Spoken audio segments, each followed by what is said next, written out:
परिचय। अर्चिता, क्या तुम्हें पता है कि जब हम किसी पौधे का निरीक्षण करते हैं तब हम देखते हैं कि प्रत्येक पौधे में जड़, तना और पत्तियां पाई जाती हैं। पौधे में पुष्प और फल भी होते हैं। हाँ, जड़ों के गुण, उनके प्रकार, रूपांतरण और उनके कार्यों के विषय में हम पहले ही चर्चा कर चुके हैं। अब हम तने के विषय में अध्ययन करेंगे।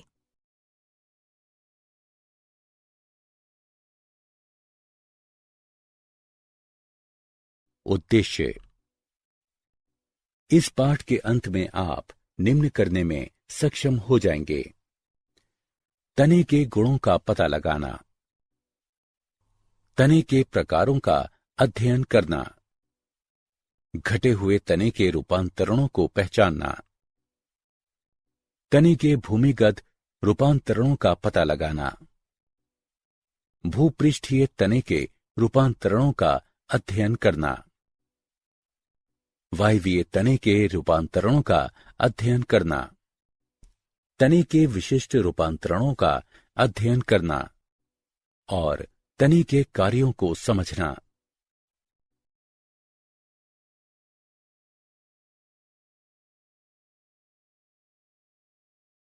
तने के गुण।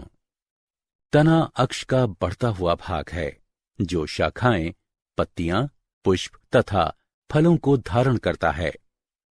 जब तना शैशव अवस्था में होता है तब वो प्रायः हरा होता है तथा बाद में वो काष्ठीय तथा गहरा भूरा हो जाता है।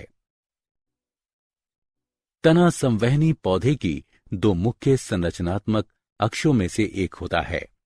ये अंकुरित बीज के भ्रूण के प्रांकुर से विकसित होता है। अधिकांश पौधों में तने भूमि की सतह से ऊपर स्थित होते हैं, लेकिन कुछ पौधों में तने भूमिगत भी होते हैं। तना सामान्यतः गांठ तथा पोरियों में विभक्त होता है। गांठों में कलिकाएं पाई जाती हैं जो वृद्धि करके एक या अनेक पत्तियां, पुष्पक्रम, शंकु या अन्य तनों का निर्माण करती हैं। तने पर कलिकाएं पाई जाती हैं जो कि अंतस्थ या कक्षीय हो सकती हैं। एक अपरिपक्व शीर्ष के साथ एक नवीन अविकसित प्रारूप पर एक वृद्धि बिंदु होता है जो कि अनेक कसकर जुड़ी हुई कोमल पत्तियों से घिरा हुआ होता है। इन्हें कलिका कहते हैं।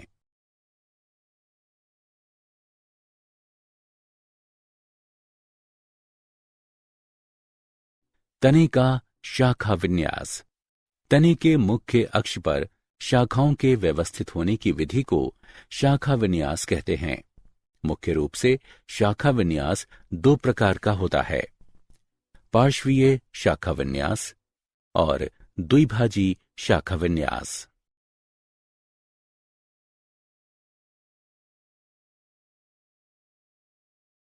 पार्श्वीय शाखा विन्यास। जब शाखाएं तनों के किनारों से निकलती हैं तो ये पार्श्वीय शाखा विन्यास कहलाता है। ये शाखा विन्यास की वो विधि है जिसमें वृद्धि बिंदु द्विभाजित नहीं होता है। शाखाएं कक्षीय कली की गांठों से उत्पन्न होती हैं। ये दो प्रकार का होता है: असीमाक्षी और ससीमाक्षी। असीमाक्षी। जब तना अंतस्थ कलिका द्वारा अनिश्चित वृद्धि करता है, मुख्य तने की पार्श्वीय शाखाएं अग्र अभिसारी अनुक्रम में शीर्ष की तरफ लगातार वृद्धि, पुरानी शाखाएं आधार की तरफ तथा नई शाखाएं शीर्ष की तरफ व्यवस्थित होती हैं। इस शाखन के परिणाम स्वरूप पौधा शंकुरूप या पिरामिड के आकार का दिखाई देता है। ससीमाक्षी। जब मुख्य तने की वृद्धि निश्चित होती है, मुख्य तना पार्श्वीय शाखा उत्पन्न करता है जो कि मुख्य शीर्ष से अधिक शीघ्रता से वृद्धि करती है। इस शाखन के परिणाम स्वरूप पौधे का विस्तार होने लगता है तथा वो गुंबद के आकार का हो जाता है। ससीमाक्षी तीन प्रकार की होती है: एक शाखी ससीमाक्षी, द्विशाखी ससीमाक्षी और बहुशाखी ससीमाक्षी। एक शाखी ससीमाक्षी।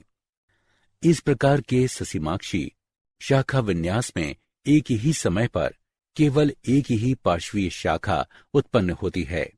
इसे एकल शाखित के नाम से भी जाना जाता है। ये दो भिन्न प्रकारों यानी घुमावदार तथा कुटिल को दर्शाता है। उदाहरण, विटिस विनिफेरा में शाखा विन्यास कुटिल प्रकार का होता है। इसमें पार्श्वीय शाखाएं एकांतर किनारों पर विकसित होकर टेढ़ी मेढ़ी हो जाती हैं। सारका में शाखा विन्यास घुमावदार प्रकार का होता है। इसमें पार्श्वीय शाखाएं एक ही किनारे पर विकसित होकर घुमाव बनाती हैं। द्विशाखी ससीमाक्षी। जब एक ही समय पर दो पार्श्वीय शाखाएं विकसित होती हैं तो उसे द्विशाखी या द्विशाखित कहते हैं। उदाहरण, धतूरा और कैरिस्सा। बहुशाखी ससीमाक्षी। जब एक ही समय पर दो से अधिक पार्श्वीय शाखाएं विकसित होती हैं तो उसे बहुशाखी या बहुशाखित कहते हैं। उदाहरण, यूफोर्बिया और क्रोटोन बॉनप्लांडिया।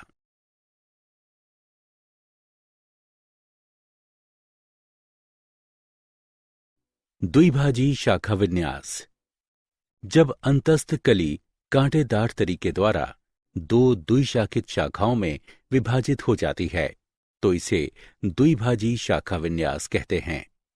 ये सामान्यतः अपुष्पियों तथा कुछ आवृत बीजी इनमें पाया जाता है, जैसे पाइन यानी पेंडेनस, क्लिनोगाइन यानी डिकोटोमा इत्यादि।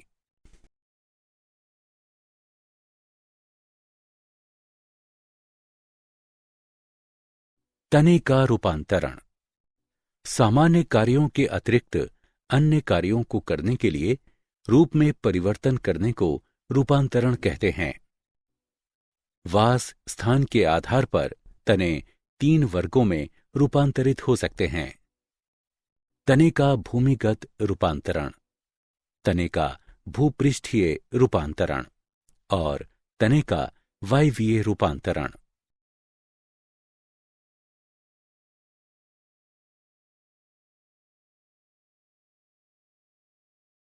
तने का भूमिगत रूपांतरण। भूमिगत तने भूमि की सतह के नीचे स्थित होने के कारण स्वयं को मौसम की प्रतिकूल परिस्थितियों तथा जंतुओं के आक्रमण से बचाते हैं तथा ये संचित भोजन के लिए भंडार गृहों की भांति तथा कायिक प्रवर्धन में सहायक हैं। इनके तने प्रकृति में भेद, गांठ तथा पोरियों की उपस्थिति, गांठों पर शल्क पत्रों की उपस्थिति, शल्क पत्र के कक्षों में कक्षीय कलिकाओं तथा एक अंतस्थ कलिका की उपस्थिति के द्वारा ज्ञात किया जा सकता है। भूमिगत तने 4 प्रकार के होते हैं: प्रकंद, कंद, शल्ककंद तथा कौर्म। प्रकंद। प्रकंद एक मोटा क्षैतिज वृद्धि वाला तना है जो सामान्यतः खाद्य पदार्थ को संचित करता है। इसमें गांठ, पोरियां, शल्कपत्र, कक्षीय कलिकाएं, अपस्थानिक जड़ें तथा एक अंतस्थ कलिका पाई जाती हैं। कक्षीय कलिकाओं को ढकने वाले शल्कपत्र तने के गांठ बिंदु से निकलते हुए दिखाई देते हैं। जड़ें प्रकंद की निचली सतह से विकसित होती हैं। उदाहरण, अदरक और हल्दी। कंद। कंद भूमिगत शाखा का एक फूला हुआ सिरा है जो कि निचली पत्ती के कक्ष से उत्पन्न होता है और मृदा में बाहर की तरफ क्षैतिज वृद्धि करता है। खाद्य सामग्री यानी स्टार्च के निक्षेपण के कारण प्रत्येक कंद अनियमित आकृति का हो जाता है। प्रत्येक कंद की सतह पर पत्तियों के अनेक निशान दिखाई देते हैं। पत्तियों के ये निशान गिरे हुए शल्क पत्रों की छाप होते हैं। प्रत्येक पत्ती का ये निशान एक कक्षीय कलिका को घेरता है। कक्षीय कलिका के साथ पत्ती के निशान को आंख कहते हैं। कायिक प्रवर्धन द्वारा आलू की ये आंखें नए पौधे को उत्पन्न करने की क्षमता रखती हैं। उदाहरण आलू। शल्ककंद यानी बल्ब। शल्ककंद में तना घट जाता है तथा छोटे चक्र सा दिखता है। कई अपस्थानिक जड़ें तने की निचली सतह से उत्पन्न होती हैं। उदाहरण प्याज, अदरक। प्याज, अदरक इत्यादि के शल्ककंद में आंतरिक पत्तियां मांसल जबकि बाहरी पत्तियां सूखी हुई होती हैं। इसे संकुचित शल्ककंद इसलिए कहते हैं क्योंकि संकेंद्री पर्णधार एक पूर्ण आवरण या कंचुक बनाता है। शल्ककंद की शीर्षस्थ कली प्रारोह का निर्माण करती है। कॉर्म। कॉर्म एक सीधे यानी लंबवत तने का फूला हुआ भूमिगत आधारी भाग होता है। ये फुलाव संचयित भोजन के संचयन के कारण होता है। इसमें शल्कपत्र तथा कक्षीय कलिकाएं पाई जाती हैं। वृद्धि की अवधि के अंत में वायवीय भाग मृत हो जाते हैं। प्रतिकूल परिस्थितियों में शीर्ष के समीप एक कक्षीय कलिका एक नए प्रारोह में विकसित हो जाती है, जो कि पुराने कॉर्म में संचयित भोजन का उपयोग करती है। नया पौधा अपने आधार पर एक नए कॉर्म का निर्माण करता है। उदाहरण अरबी यानी कोलोकासिया और अमारफोफेलस।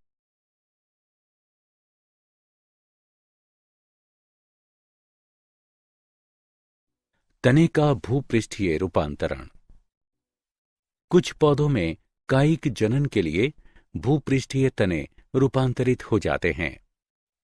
भूपृष्ठीय रूपांतरण निम्न प्रकार के होते हैं: ऊपरी भूस्तरी, भूस्तरी, चूषक तथा भूस्तरिका यानी ऑफसेट। ऊपरी भूस्तरी। ऊपरी भूस्तरी पार्श्वीय शाखा के रूप में तने के आधार से उत्पन्न होता है तथा मृदा की सतह पर फैलता है। ये गांठ तथा पोरियां विकसित करता है। प्रत्येक गांठ पर ऊपरी भूस्तरी नीचे जड़ तथा ऊपर पत्तियां उत्पन्न करता है। इस विधि से मात्र पादप से अनेक ऊपरी भूस्तरी निर्मित होते हैं तथा वे भूमि पर सभी दिशाओं में फैल जाते हैं। यदि ऊपरी भूस्तरी के विलगन यानी पृथक होने में यदि कोई क्षति होती है तो टूटे हुए भाग एक स्वतंत्र पौधा बनाने की क्षमता रखते हैं। उदाहरण ऑक्जेलिस, फ्रेक्रिया, सेंटेला अस्टाटिका। भूस्तरी। भूस्तरी में पार्श्वीय शाखाएं पाई जाती हैं जो कि भूमिगत तने से निकलती हैं। भूस्तरी मृदा में दूरी बनाए रखने के लिए क्षैतिज दिशा से बाहर की तरफ वृद्धि करती हैं। अंततः उनका सिरा अंतस्थ कली यानी भूमि से ऊपर निकल आता है तथा एक नए पौधे में विकसित हो जाता है। ऊपरी भूस्तरी चूषक या कोई आराध्य शाखा जो कि जड़ों का निर्माण करती है भूस्तरी कहलाती है। उदाहरण अरबी यानी कोलोकासिया। चूषक। एक पार्श्वीय शाखा जो कि भूमि की सतह के समीप से उत्पन्न होती है। भूमि के अंदर कुछ दूरी तक चलती है, अपने सिरों को मोड़ लेती है तथा एक नया पौधा उत्पन्न करती है। चूषक कहलाती है। उदाहरण क्राइसेनीथमम। भूस्तरिका यानी ऑफसेट। भूस्तरिका एक छोटी मोटी ऊपरी भूस्तरी जैसी शाखा है जो कि अपने सिरे पर एक नए पौधे का निर्माण करती है।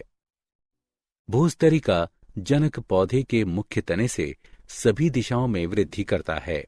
यदि इनकी इकाइयों के विलगन यानी पृथक होने में यदि कोई क्षति होती है तो प्रत्येक एक स्वतंत्र पौधा बनाने की क्षमता रखती है।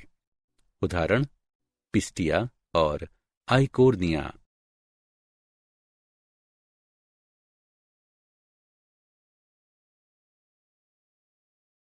तने का वायवीय रूपांतरण।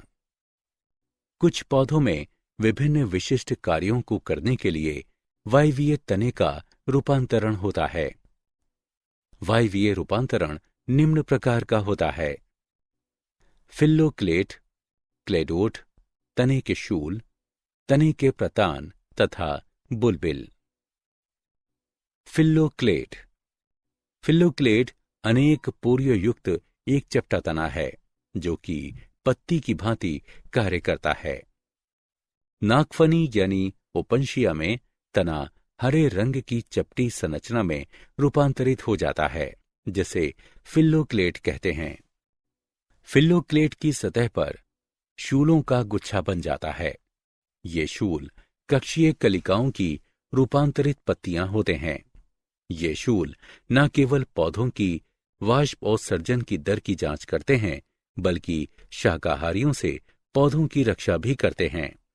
फिल्लोक्लेट में अलग गांठें तथा पोरियां पाई जाती हैं। उदाहरण: ओपनशिया। क्लेडोट। एक या दो पोरियों वाले फिल्लोक्लेट को क्लेडोट कहते हैं। क्लेडोट का कोई उपयुक्त उदाहरण नहीं है, क्योंकि रस्कस तथा एस्पेरेगस, जिनको अधिकतर क्लेडोट माना जाता है, वास्तव में ये क्लेडोफिल्स होते हैं। क्लेडोफिल एक चपटी पत्ती सदृश तना होता है, जो कि एक वास्तविक पत्ती समान छोटे पर्ण के शीर्ष से उत्पन्न होता है। तने के शूल। शूल एक कठोर, सीधी तथा नुकीली संरचना होती है। शूल छोटे, रूपांतरित तने होते हैं। बोगेनविलिया तथा दुरंता, इनमें कक्षीय कलिका एक शूल में रूपांतरित हो जाती है। कैरिसा में अंतस्थ कलिका शूल के एक जोड़े में रूपांतरित हो जाती है।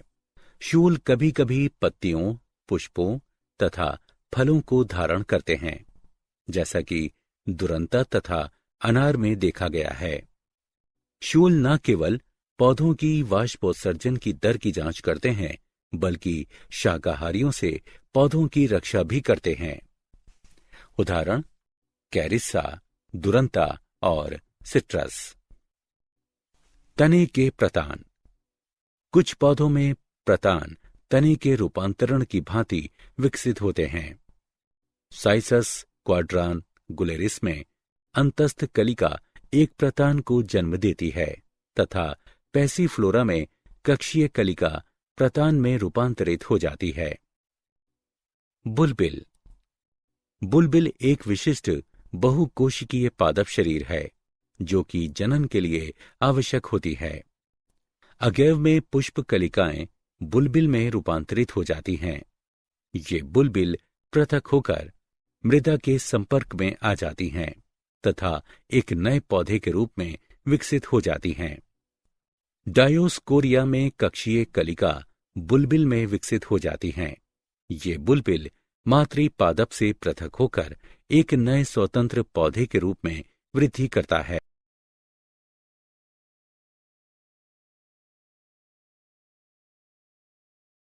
तने के प्राथमिक कार्य। तने के कार्यों के प्रकार निम्न हैं: प्राथमिक या मुख्य कार्य, द्वितीयक या सहायक कार्य। तने का प्राथमिक या मुख्य कार्य पत्तियों, पुष्पों तथा फलों को पकड़कर रखना तथा उन्हें सहारा देना है। तना जल तथा खनिजों को जड़ों से पत्तियों, पुष्पों तथा फलों तक संवाहित करता है। पत्तियां तने से इस प्रकार उत्पन्न होती हैं कि वो मुख्य कार्यों जैसे सूर्य के प्रकाश को ग्रहण करना तथा गैसीय विनिमय को करने में सक्षम हो जाती हैं। परागण तथा निषेचन की प्रक्रिया को सुविधाजनक बनाने के लिए तना पुष्प तथा फलों को धारण करता है।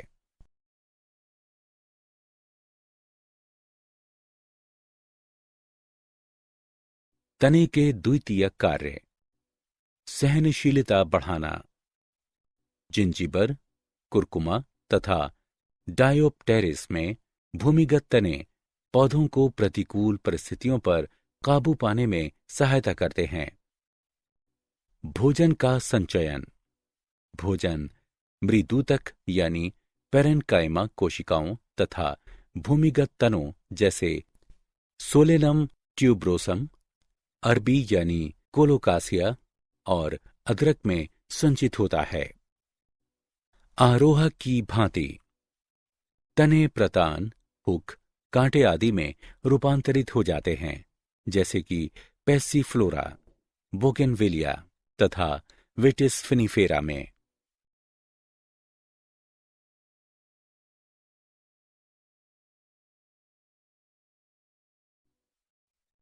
प्रकाश संश्लेषण। ओपनशिया, एस्परेगस तथा रस्कस आदि की तरह जब तने फिल्लोक्लेड तथा क्लेडोड रूपांतरित हो जाते हैं, तब नवीन पत्तियों सदृश चपटे तने प्रकाश संश्लेषण में सहायता करते हैं।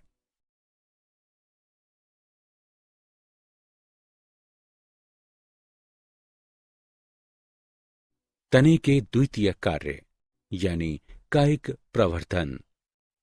ऊपरी भूस्तरी जैसे घास में, भूस्तरी जैसे स्ट्रॉबेरी में, भूस्तरिका जैसे आइकोर्निया में तथा भूमिगत तने जैसे आलू अदरक में तने कायिक प्रवर्धन के लिए प्रयोग में लाए जाते हैं।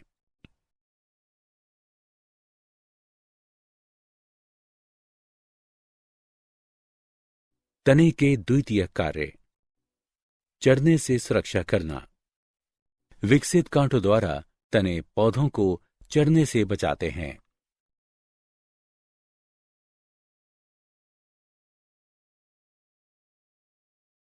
क्या आप जानते हैं काष्ठीय आरोहक यानी कंटकरोही या लता को लियाना के नाम से भी जाना जाता है।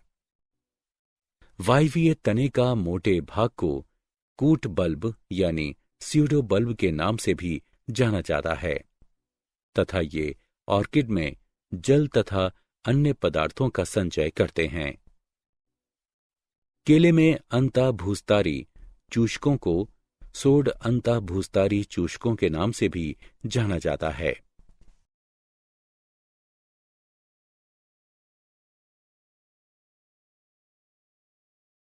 सारांश। आइए हमने जो कुछ सीखा है उसे संक्षेप में दोहराएं। प्रारोह तंत्र तने, पत्तियों, पुष्पों तथा फलों में विभक्त होता है। तने के मूलभूत आकारिकी लक्षणों के अंतर्गत गांठों तथा पोरियों, बहुकोशिकीय रोम की उपस्थिति शामिल है। तना धनात्मक प्रकाशा अनुवर्तक होता है। विभिन्न कार्यों जैसे भोजन का संचय, कायिक प्रवर्धन तथा सुरक्षा को करने के लिए तना रूपांतरित हो जाता है।